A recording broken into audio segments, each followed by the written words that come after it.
Why did Nietzsche despise the weak? This question might sound harsh or even uncomfortable at first, but was he entirely wrong in his brutal perspective on humanity? Friedrich Nietzsche, one of the most controversial philosophers in history, didn't see weakness merely as the absence of physical strength. To him, weakness was dishonesty with oneself, emotional dependency, and, above all, a lack of will to overcome one's own limitations. Take a moment to think. How many times have you hesitated when faced with an important decision? Or worse, how many times have you realized you weren't being honest with yourself, but chose to ignore it? Nietzsche saw these behaviors as a reflection of something much deeper, a resistance to confronting life with authenticity and courage.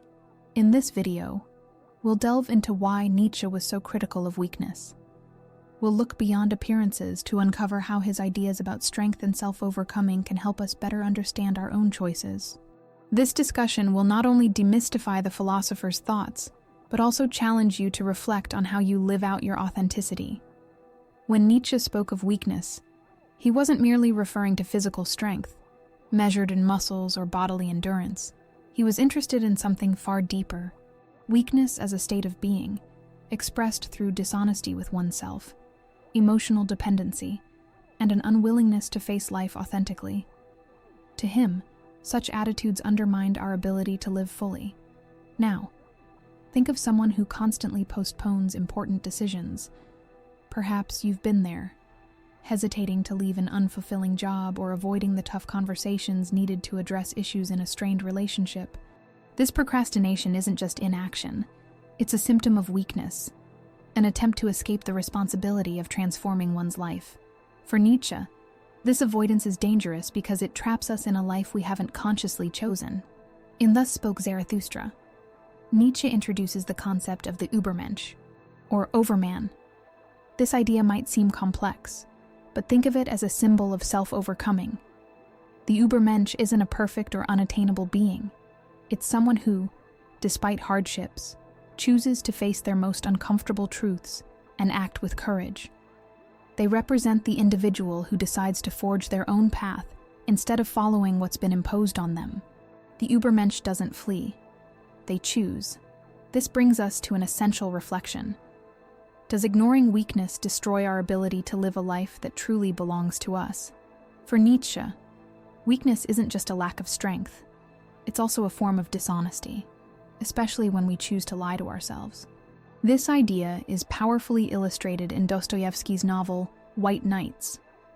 The protagonist, a young dreamer and loner, spends his nights spinning romantic and idealized fantasies while avoiding the reality of his solitude.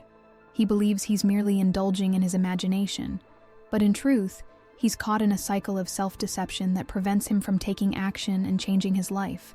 This escape from reality, which Dostoevsky depicted in the 19th century, is something we still see frequently in the modern world, but in different forms. Think, for example, about social media.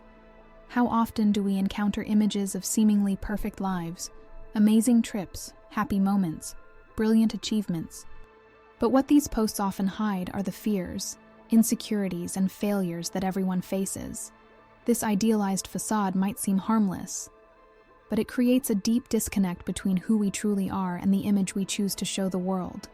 Nietzsche saw this disconnection as one of the greatest dangers of weakness. He believed that the real problem wasn't failing or having limitations, but denying them. For him, strength lay in the courage to confront our imperfections head-on, even if it was painful. It's only through this honest confrontation that we can grow and transform. True weakness, he might say, is lying to oneself, even when it hurts. This statement carries a challenge. How often do we allow ourselves to be lulled by the comfort of self-deception? And what are we losing by avoiding a reality that, while uncomfortable, could push us to change? Nietzsche had a provocative view on compassion. For him, not all compassion was a virtue. He believed that while genuine compassion has the power to strengthen and uplift, there is another kind that weakens, manipulative compassion, which keeps others trapped in dependency. In this case, the intention behind the act isn't to liberate, but to perpetuate the weakness of the person being helped. Historically, This can be seen in leaders who use charity to exert control. Imagine a ruler who hands out food baskets but never provides opportunities for work or education. They foster dependency to ensure the loyalty of the people, turning the act of helping into an instrument of power. This kind of compassion doesn't emancipate. It subjugates. In daily life, this also happens. Though in more subtle ways, think of a relationship where one person always solves the other's problems, paying bills, making choices, deciding everything. At first glance, this might seem like an act of care and generosity, but over time, the person receiving this help begins to believe they're incapable of standing on their own. It's as if compassion, instead of being a foundation for growth, becomes a comfortable prison. Nietzsche questioned whether, by offering this type of compassion, we're merely putting ourselves in a position of superiority, while keeping the other person in a state of fragility. He provoked us to reflect. Is our compassion a gesture of true empathy, or a subtle way of reaffirming our control over someone else? This raises the question, when we help, are we genuinely strengthening those around us? Or are we, without realizing it, prolonging their dependency? For Nietzsche, willpower wasn't just a virtue. It was an essential tool for shaping one's own life. He believed that will, when disorganized, is like an electrical current that dissipates before it can light a bulb. Without focus, our intentions get lost, and we end up wasting our potential on contradictory paths. Think about New Year's resolutions. How often do people start the year promising to change habits, like going to the gym, learning a new language, or saving money, but without a clear plan or consistent commitment, these intentions soon dissolve. It's like trying to light a bulb with disconnected wires. The energy is there, but lacks an organized path to manifest. Nietzsche explored this concept in Beyond Good and Evil, where he associates the will with the human capacity for creativity. For him, true strength isn't just about wanting something. It's about aligning our thoughts, emotions, and actions to turn that desire into reality. It's like a river. When its waters are concentrated, it can move turbines and generate power. But if it spreads without direction, it loses its impact. This prompts us to ask, are we using our willpower in a focused way, or do we let it scatter into empty promises and abandoned projects? Nietzsche challenges us to organize our intentions and channel them towards something meaningful. After all, fragmented willpower will never be able to illuminate our path. The concept of Amor Fati, or love of fate, is one of Nietzsche's most transformative ideas. For him, accepting life as it is, including moments of pain and uncertainty, doesn't mean resignation but finding meaning in every experience. This love of fate challenges us to see every part of our journey as something necessary for our growth. Nietzsche didn't just preach this philosophy, he lived it. He endured debilitating illnesses, personal rejections, and social isolation. But he used each of these experiences to fuel his creativity and produce some of the deepest works in philosophy. For him, greatness wasn't about avoiding suffering, but using it as a tool for building something greater. Think of the times when life pushed you in unexpected directions. That lost job, the relationship that ended, the plans that fell apart. At first, it feels like everything is crumbling, but looking back, you might see how those events shaped you, revealed hidden strengths, or led to new opportunities. Amor Fati is about this perspective. Not fighting what happened, but integrating it into your story as an essential brick in the foundation of who you've become. As Nietzsche said, "What doesn't kill me makes me stronger." This phrase isn't an invitation to seek suffering, but a reminder that every pain can be transformed into strength, if we have the courage to embrace it. So instead of asking, "Why did this happen to me?" why not ask, "How can I grow from this?" Nietzsche also warned of the dangers of nihilism, a worldview where life seems to lose all meaning. For him, nihilism doesn't emerge from nowhere. It stems from widespread weakness that spreads when a society loses its values and its will to create something greater. Without purpose, without direction, we become like leaves in the wind, reacting instead of acting, existing instead of truly living. Today, this resonates even more deeply. We live in an age where the feeling of emptiness is common.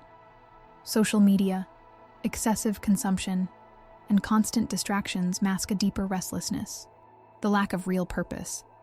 Nietzsche saw this scenario as fertile ground for decline, because when people stop seeking meaning, they fall into a state of apathy and conformity. Historically, he believed that societies that abandoned strong values eventually collapsed.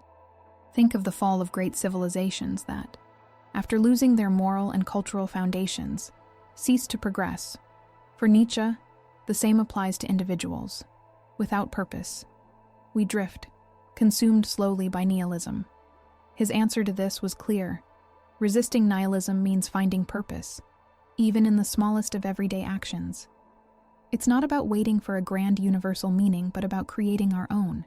Nietzsche invites us to ask, how can we transform even the smallest tasks into something that connects us with what truly matters?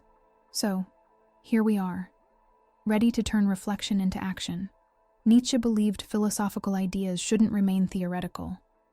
Their value lies in shaping our choices and building a more authentic life. So, how about we do this together, step by step? First, take a pause, grab a pen and paper. There's no need to rush if you prefer. Revisit this conversation whenever you feel the need. When you're ready, let's begin with the first question. Am I living according to what I truly believe? Or am I just following what others expect of me? Write this question down. Take a deep breath and reflect. This might be one of the hardest questions to answer because it requires you to look at yourself honestly. But this is the first step, understanding where you are. Next, write this. What in my life is draining my energy without leading me anywhere? Think about everything that takes up your time and mind. Draining relationships, tasks that add no value, worries that make no difference. Then, right beside it, how can I reorganize my priorities to focus on what truly matters? Nietzsche compared willpower to an electrical current. It only works when it's directed. This is the moment to connect your wires and focus on what you truly want to illuminate. The third question takes us to reflect on the past. What difficult experience have I gone through that taught me something valuable? Perhaps you faced something that once felt unbearable, but has now left you stronger or wiser. This is the essence of Amor Fati, embracing even the painful moments as essential parts of your story. Write down what you learned and consider how you can use it as a tool for growth. Finally, note this. How can I transform even the simplest tasks into something meaningful? Choose something from your daily life. Organizing a space, taking care of your body, or even preparing a meal. And think about how you can make it an expression of your values.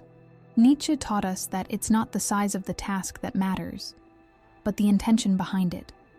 Turn each act into a small reflection of the person you want to be. These questions don't have immediate or definitive answers, and that's perfectly fine. What matters is that they help you create space for a more conscious life. Nietzsche believed that living authentically is a work in constant progress. So, let these reflections serve as the first brick in building something meaningful. Nietzsche didn't despise weakness out of mere disdain, but because he saw it as something that holds us back from reaching our best selves. He believed that running away from difficulties or hiding our flaws behind masks distances us from the life we truly want to create. For him, weakness wasn't a permanent state, but an invitation to transformation.